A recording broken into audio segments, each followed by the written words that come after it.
오늘도 맥주 감사 주일 맞이해서 2부 예배 나오신 우리 사랑하는 성도님들 환영하고 반갑고 감사합니다.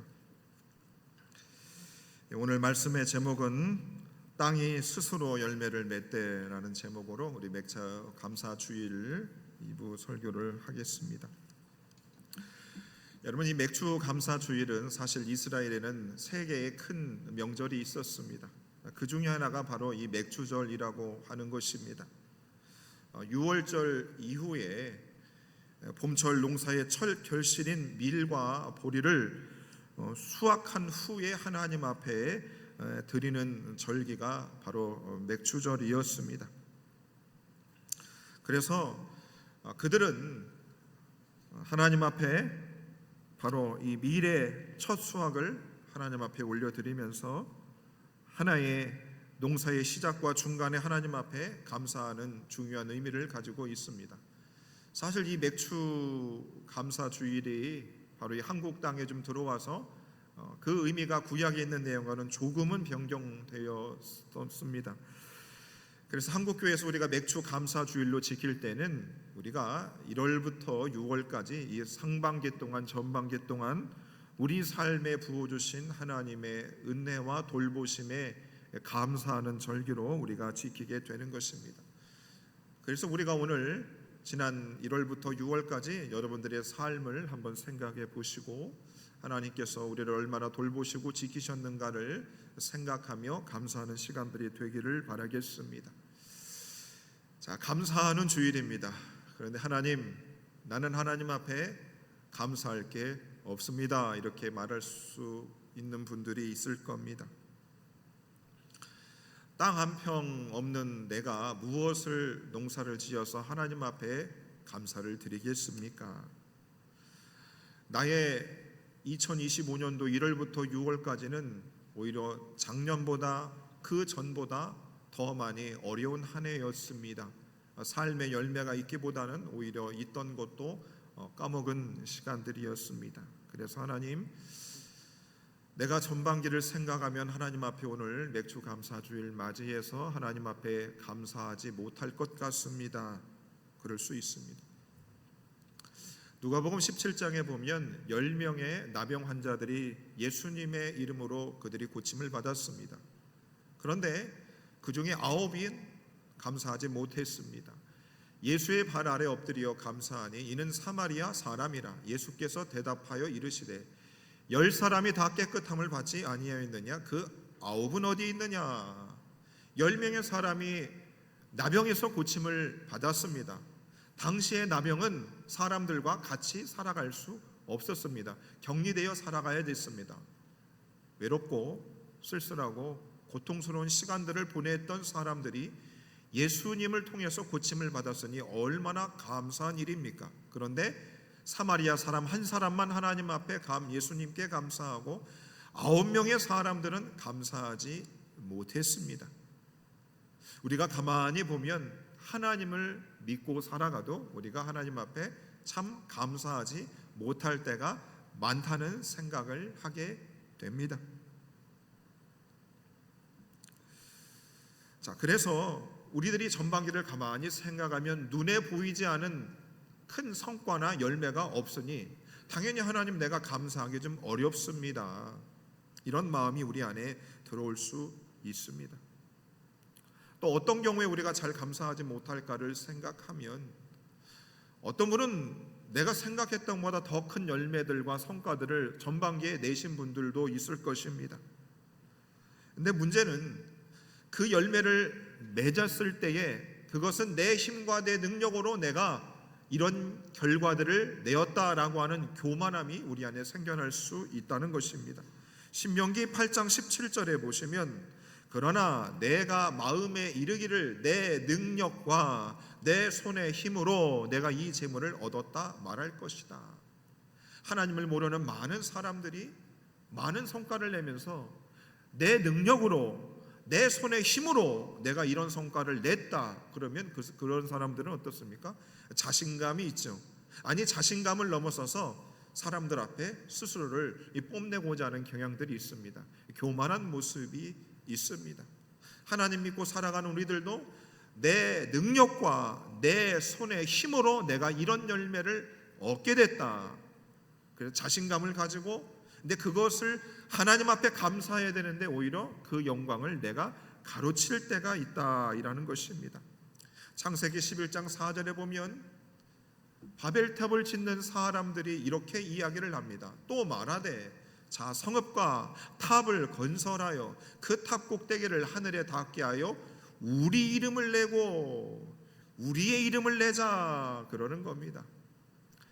사람들의 능력이 여러분 대단하죠. 열정과 힘을 쏟아서 큰 성과와 결과들을 나타내는 사람들이 있습니다. 그런데 문제는 이 바벨탑을 쌓았던 사람들도 우리가 이렇게 우리의 손의 힘의 능력으로 우리의 이름을 내자 이러는 겁니다. 하나님의 이름을 자랑하자 이러지 않고 우리의 이름을 내자, 바로 사람이 자신의 능력과 그 손의 힘의 자랑, 교만의 극치를 보여주고 있는 겁니다. 우리의 이름을 내자.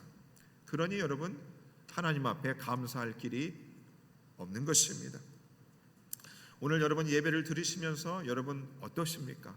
하나님 앞에 상반기 동안 전반기 동안 내게 베풀어 주신 은혜와 열매들에 여러분 감사해서 오늘 이 자리에 나오셨습니까?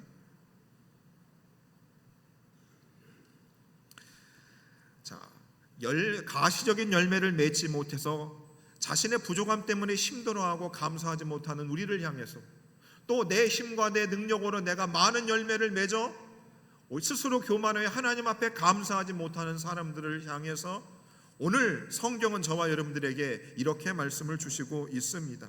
28절 말씀 보시면 땅이 스스로 열매를 맺었다 그럽니다. 자, 열매를 땅이 스스로 맺었다고 하는 겁니다. 내가 열심히 노력해서 열매를 맺지 못했느냐? 내가 열심히 해서 열매를 맺었느냐? 너희 힘으로 열매를 맺고 맺지 못하는 것이 아니다. 땅이 스스로 열매를 맺는다라고 성경은 우리에게 말씀해 주고 있습니다. 열매를 맺는 것은 사람의 노력이나 능력으로 되는 것이 아니고 땅이 스스로 열매를 맺다. 이 스스로라고 하는 이 원어가 우리가 여러분 영어로 오토매틱이라고 그러죠. 여러분 자동차 운전하시는 분들 보시면 요즘은 다 자동 기어를 씁니다. 그렇죠? 오토매틱입니다. 기어가 자동으로 변화됩니다. 바로 이 오토매틱의 원어가 바로 이 오늘 스스로라고 하는 단어로부터 나온 것입니다. 자, 그래서 하나님은 저와 여러분들에게 이 전반기 동안 우리가 감사해야 되는 이유에 대해서 이렇게 말하는 거죠. 땅이 스스로 열매를 맺은 거냐? 무슨 말이냐? 너희들이 상반기 동안 열매를 맺었든 많은 열매를 맺지 못했든 상관없이 열매를 맺는 것은 사람의 영역이 아니라고 우리에게 가르쳐 주시고 있는 것입니다. 여러분 어떠세요? 상반기 동안 열심히 일했는데 아무런 열매를 맺지 못했습니까? 열심히 일해서 많은 열매를 맺었습니까? 그것이 여러분들의 힘으로 된 것인가?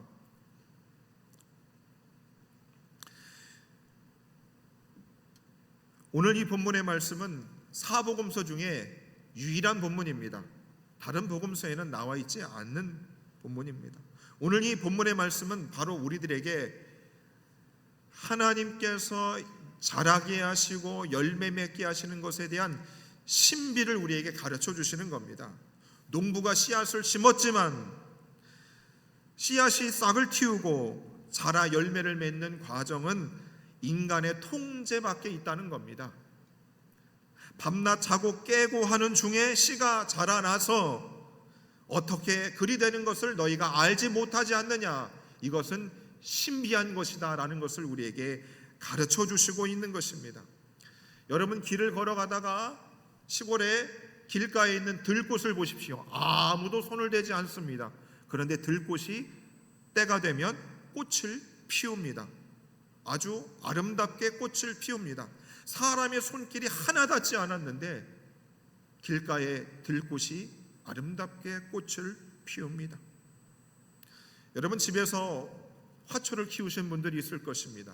여러분들이 열심히 물을 주고 가꾸니 잘 자라기도 할 것입니다. 근데 어떤 화초는 죽는 것 같아서 한쪽 편에 방치해뒀는데 그 화분이 때로는 내가 손을 대지 않았음에도 불구하고 다시 되살아나는 경우들도 있습니다. 그런 경우들이 있어요. 아하, 생명이 자라나고 열매를 맺는 것은 인간이 통제할 수 없는 영역이라는 것을 깨달을 수밖에 없는 것입니다. 전도서 11장 5절의 말씀입니다. 이렇게 말씀합니다.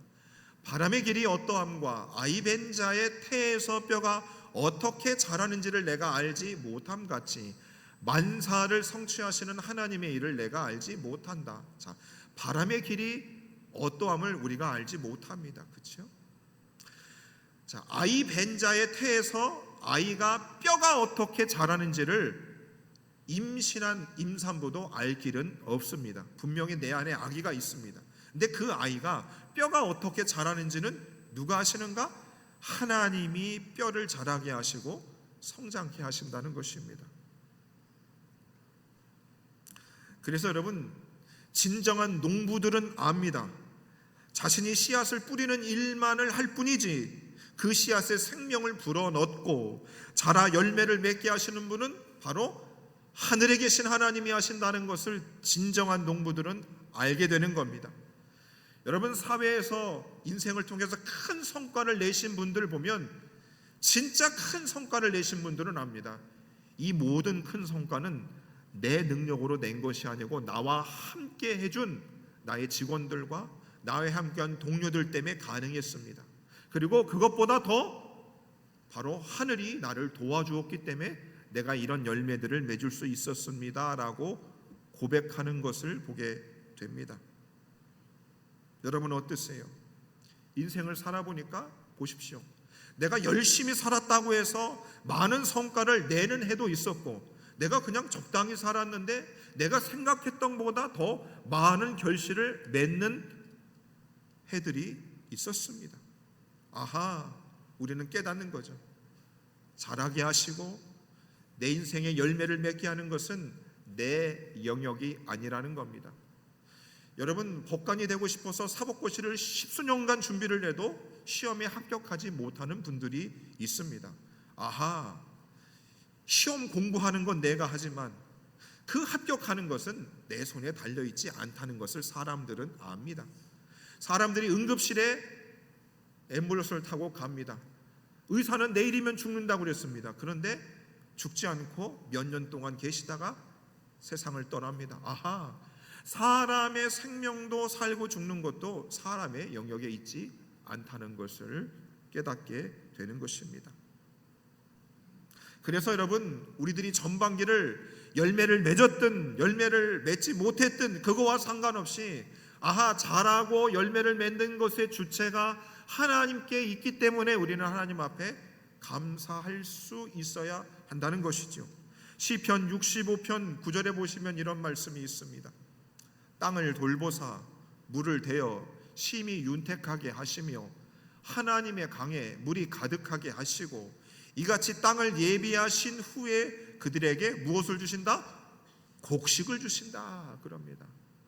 농부가 자신의 땅에서 농사를 어떻게 잘 지어서 열매를 맺은 것보다 우리 하나님이 그 땅을 예비하시고 그 땅에 필요한 비를 주시고 해를 주시는 것을 우리 하나님이 더 계획하고 계셨다가 때에 곡식을 주신다고 말씀하고 있는 것입니다.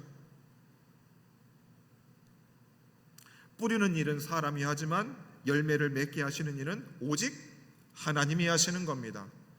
여러분, 결혼하고 싶은 처녀가 나 25살에 시집가고 싶어요 한다고 25살에 시집 갈 수 있을까요? 없을까요? 있는 경우도 있지만 못 가는 경우가 더 많을 수 있습니다. 우리가 다짐한 만큼 우리의 다짐대로 되지 않다는 것을 말씀해 줍니다. 특별히 삶의 열매들, 결과들은 우리의 영역이 아니라는 것을 오늘 성경은 말씀해 주시고 있는 것입니다. 이러한 진리는 우리 신앙 공동체에도 동일하게 적용이 됩니다. 고린도전서 3장 6절과 7절의 말씀 보면 이렇게 말씀합니다. 나는 심었고 아볼로는 물을 주었으되 오직 하나님께서 자라게 하셨나니 오직 자라게 하시는 이는 하나님 뿐이라. 지금 바울이 문제 많은 고린도 교회 성도들을 향해서 말씀을 가르치고 설교하고 목양하고 그들을 위해 기도하면서 이렇게 말하는 겁니다.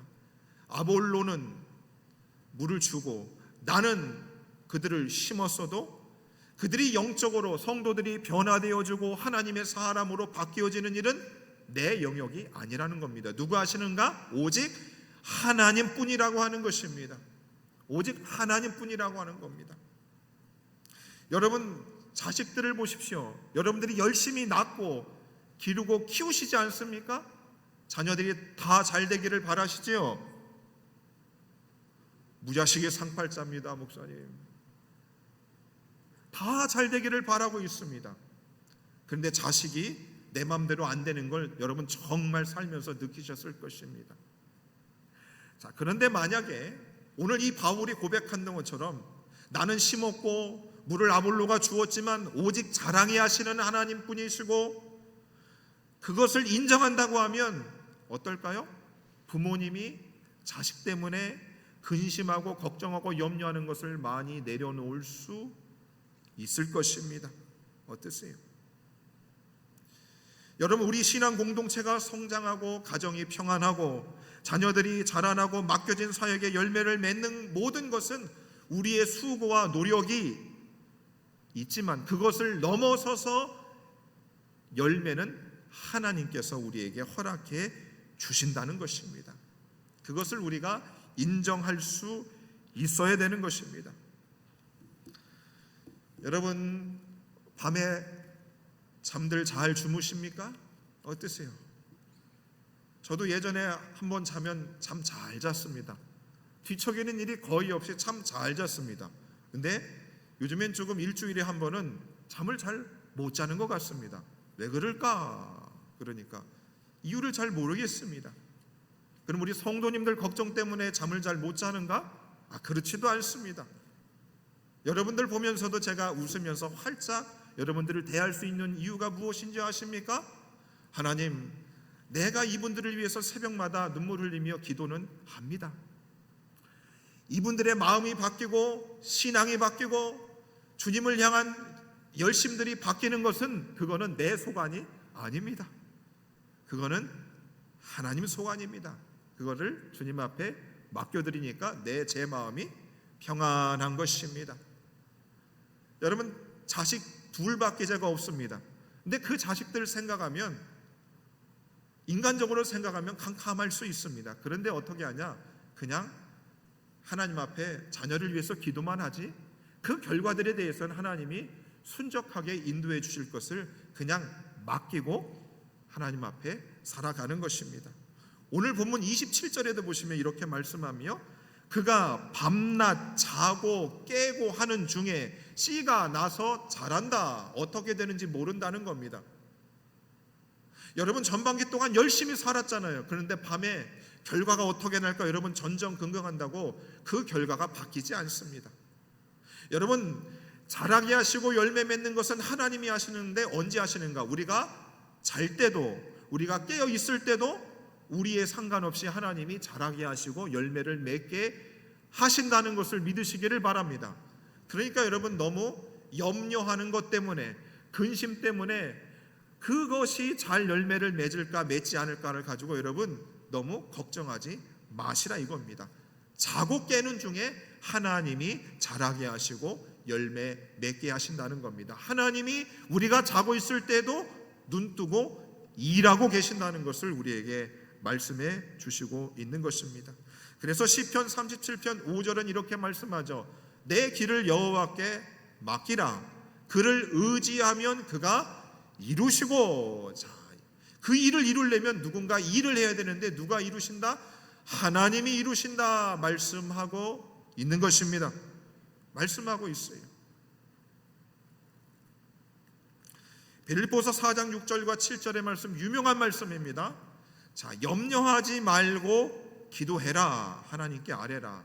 그래야면 하나님이 평강을 주신다 하는 겁니다. 여러분 일 열심히 하고 결과가 어떻게 될 것 가지고 여러분 밤에 잠 못 자지 말라 이 말입니다.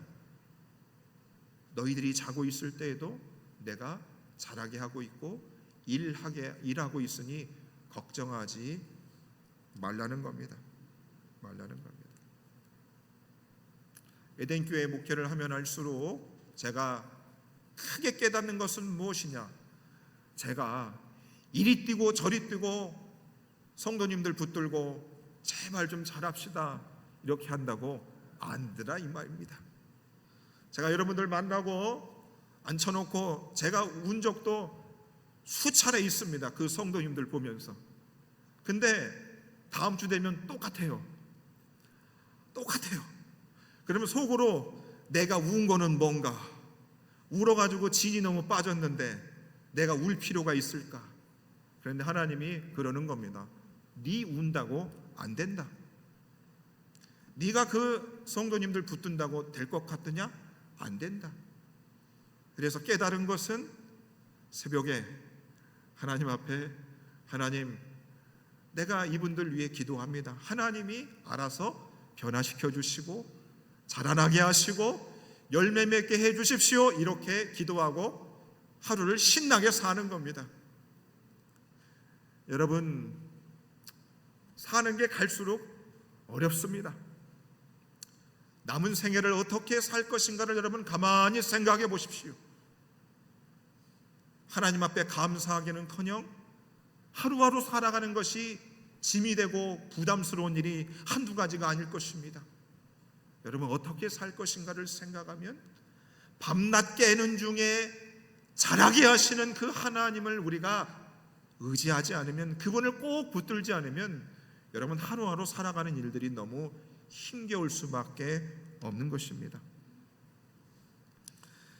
부모가 자녀를 위해 밤새 기도하지만 그 기도의 응답과 자녀의 성장은 부모의 힘이 아닌 하나님의 손에 달려 있음을 알 때에 우리가 참된 평안을 누릴 수 있는 것입니다. 여러분, 상반기 우리 돌아보겠습니다. 사랑하는 성도님, 여러분들의 상반기가 어떠셨습니까? 눈에 띄지 않는 아무런 열매가 없어서 속상해하시고 답답한 그 전반기를 여러분 보내셨습니까? 하지만 우리의 수고 이외에 하나님의 생명을 불어넣으시고 자라게 하시는 수많은 열매들이 있습니다. 당장 우리 눈에 보이지 않지만 아직 주님이 자라게 하시고 열매를 맺지 않은 단계에 있을 뿐인 것입니다. 지난 상반기 우리 교회를 가만히 생각해 보았습니다. 하나님이 우리 교회에 많은 열매들을 주셨습니까? 안 주셨습니까? 목사님, 교회보단 내가 중요해. 교회가 잘 되는 건 크게 관심이 없어요. 자, 우리 교회 상반기에 하나님이 무슨 일들을 주셨는가를 생각해 보면 교육자님들 3분이 더 늘었습니다. 유치부 예배, 청년부 예배가 새로 시작됐습니다. 여러분들 첫째 주, 셋째 주에 목장 모임도 시작됐습니다. 전도회 모임도 매월 둘째 주에 모입니다. 중보기도팀도 생겼고 전도대도 목요일마다 모여서 전도했습니다. 제자훈련 신청해서 제자훈련 수료식도 했습니다. 새가족부 생겨서 새가족들 환영하게 됐습니다. 야외 목장 모임 해서 야외 목장도 가졌습니다. 그리고 서울형 키그스 카페 행운동점도 하나님이 우리에게 개설하게 하셨습니다. 그것 통해서 CTS 국민을보 취재도 오고, 그래서 교회도 홍보되는 효과들을 하나님이 허락해 주셨습니다. 어떠세요? 상반기를 가만히 보시면 하나님이 우리 교회에 많은 열매들을 맺게 하셨습니다. 제가 한 것보다, 제가 노력한 것보다, 우리들이 노력한 것보다 하나님께서 그렇게 우리들에게 열매를 주신 것입니다. 그러면 여러분들의 삶에도 하나님이 그런 풍성한 열매를 주시기를 원하고 계십니까? 자, 어떻게 하면 될까? 오늘 본문 28절 후반절이 이렇게 말합니다. 땅이 스스로 열매를 맺을 때 처음에는 싹이요, 다음에는 이삭이요, 그 다음에는 충실한 곡식이 난다 말씀하고 있습니다. 저는 우리 교회가 하루아침에 천지개벽하는 것을 그런 마음은 있지만 그렇게 될 거라고 생각지 않습니다. 짧은 인생 동안 신앙생활 하는 동안 하나님의 기도 응답은 내가 생각했처럼 빠르게 급속하게 이루어지지 않았습니다. 무엇이 필요했는가? 싹이 나고 줄기가 나고 이삭이 나고 열매를 맺는 오랜 시간이 필요하다는 것을 여러분 깨닫게 된 것입니다. 사랑하는 에덴의 모든 성도님들, 오늘 맥주감사 주일을 맞이해서 상반기 동안 여러분 삶에 아무런 열매가 나타나지 않았다고 그것 때문에 너무 실망하지 마십시오. 오히려 하나님께서 우리로 하여금 인내의 시간들을 갖게 하셔서 지금 자라게 하는 과정임을 여러분 믿으실 수 있기를 바랍니다. 그리고 상반기 동안 우리 교회를 향해서 주신 하나님의 많은 열매들에 대해서 우리가 감사하고 더욱더 하반기에 여러분의 인생과 또 우리 교회 가운데 주실 하나님의 놀라운 자라게 하시고 열매 맺음을 기대하며 살아갈 수 있는 저와 여러분 되기를 바라겠습니다. 여러분, 상반기에 저도 암이라고 하는 선물을 하나님께 받았습니다. 수술도 했고 제거도 했습니다. 그리고 여러 가지 일들 통해서 하나님이 이런저런 은혜들도 많이 주셨습니다. 이 모든 것들을 가만히 생각해 보면 내가 내 힘으로 할 수 있는 것보다는 하나님의 생명의 신비가 있으니 그분의 자라게 하시고 열매 맺게 하시는 그분을 더욱 의지하고 살아야 되겠다. 그래서 그 마음을 가지고 우리 교회 하반기에도 더 큰 은혜를 주시는 하나님을 기대하며 또 여러분의 삶 가운데서도 더 큰 하나님의 열매 맺음이 하반기에 넘쳐날 수 있기를 주의 이름으로 축원해 드리겠습니다. 함께 말씀을 생각하면서 우리 함께 찬양